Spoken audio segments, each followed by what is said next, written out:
Welcome to I focus. నేను ఆశ. అది ఓ ఆధ్యాత్మిక సంస్థ.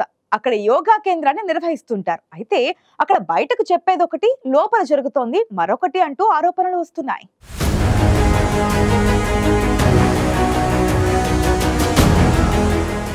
ఆధ్యాత్మికవేత్త జగ్గి వాసుదేవ్ ఆశ్రమాల్లో మహిళలను బందీలుగా ఉంచుకుంటున్నారనే ఆరోపణల నేపథ్యంలో పోలీసులు తనిఖీలు నిర్వహించడంతో అసలు ఈషా ఫౌండేషన్ లో ఏం జరుగుతుందనే దానిపై ఇప్పుడు జోరుగా చర్చ జరుగుతోంది.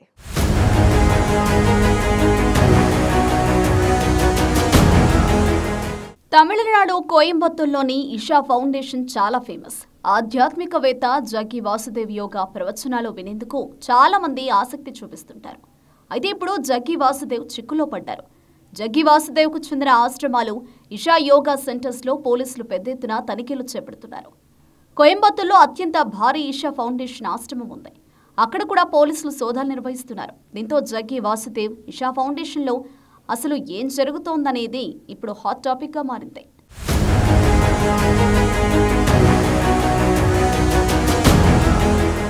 తన కుమార్తెలు ఇద్దరికీ జగ్గి వాసుదేవ్ బ్రెయిన్ వాష్ చేసి పెళ్లి చేసుకోకుండా సన్యాసంలో కలిసిపోయేలా చేశారని, వారిద్దరూ ఇప్పుడు ఇషా ఫౌండేషన్లోనే నిర్బంధంలో ఉన్నారని కామరాజ్ అనే వ్యక్తి హైకోర్టులో పిటిషన్ వేశారు.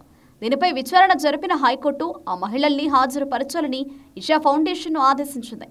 అయితే ఆ మహిళలు తాము ఇష్టపూర్వకంగానే ఆశ్రమంలో చేరామని, తమ తల్లిదండ్రులు తప్పుడు పిటిషన్ వేశారని వాంగ్మూలం ఇచ్చారు. అయితే ఇలాంటి కేసులు చాలా ఉన్నాయని కామరాజ్ తరపు లాయర్ హైకోర్టు దృష్టికి తీసుకెళ్లడంతో ఇషా ఫౌండేషన్లో సోదాలకు హైకోర్టు ఆదేశించింది.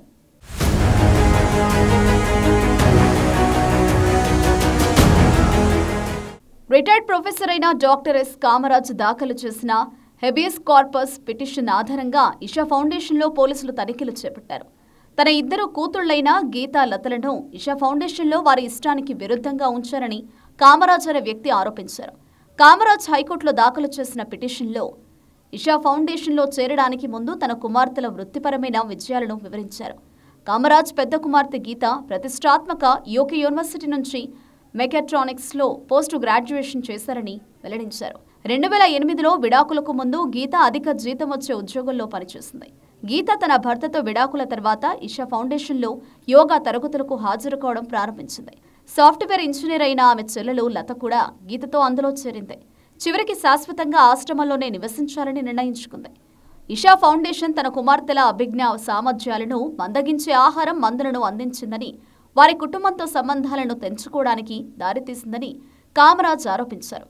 అయితే కామరాజ్ కుమార్తెలు మాత్రం వారి తండ్రి వాదనలో ఖండించారు. తమ సొంత ఇష్టానుసారమే ఇషా ఆశ్రమంలో ఉంటున్నామని కోర్టులో పేర్కొన్నారు.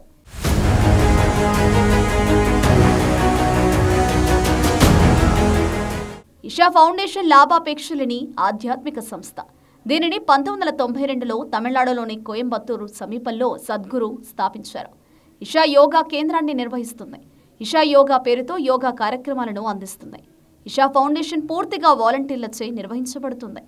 జగ్గి వాసుదేవ్ ఆశ్రమాల్లో ప్రాపంచిక విషయాల పట్ల ఆసక్తి కోల్పోయి ఆధ్యాత్మిక జీవనం కొనసాగించాలనుకునే వారి కోసం ప్రత్యేక ఏర్పాట్లు ఉంటాయి. పురుషులైనా మహిళలైనా సన్యాసంలో చేరాలనుకుంటే జగ్గి వాసుదేవ్ ఆశ్రమంలో చేరవచ్చు. ఇందులో వారికి క్రమబద్ధమైన జీవితాన్ని అలవాటు చేస్తారు. వారు కుటుంబ బంధాలను వదులుకుంటారు. అయితే ఇలా చేయడానికి అక్కడికి వచ్చిన వారికి బ్రెయిన్ వాష్ చేస్తారన్న ప్రచారం ఉంది.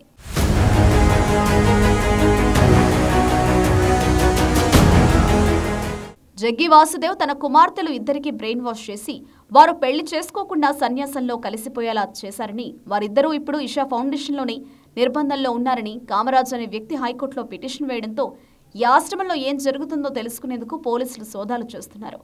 అక్కడ ఎవరైనా బలవంతంగా ఉంచారని తమంతట తాముగా ముందుకు వచ్చి పోలీసులకు చెబితే తీవ్రమైన చర్యలు తీసుకునే అవకాశం ఉంది.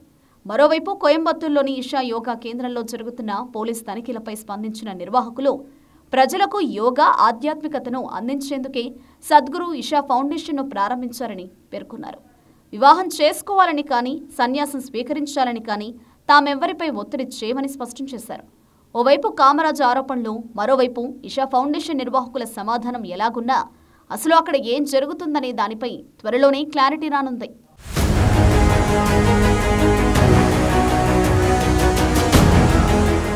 ఈషా ఫౌండేషన్ పై ఆరోపణల నేపథ్యంలో పోలీసులు తనిఖీలు నిర్వహిస్తున్నారు.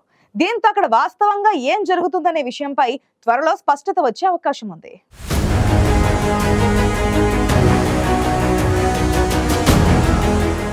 ఇది వాటి ఐ ఫోకస్. సమకాలీన వార్తలపై సమగ్ర విశ్లేషణతో మరొక బులెటిన్లో కలుద్దాం. అంతవరకు చూస్తూనే ఉండండి ఐ న్యూస్. మీతోనే మీ వెంటే.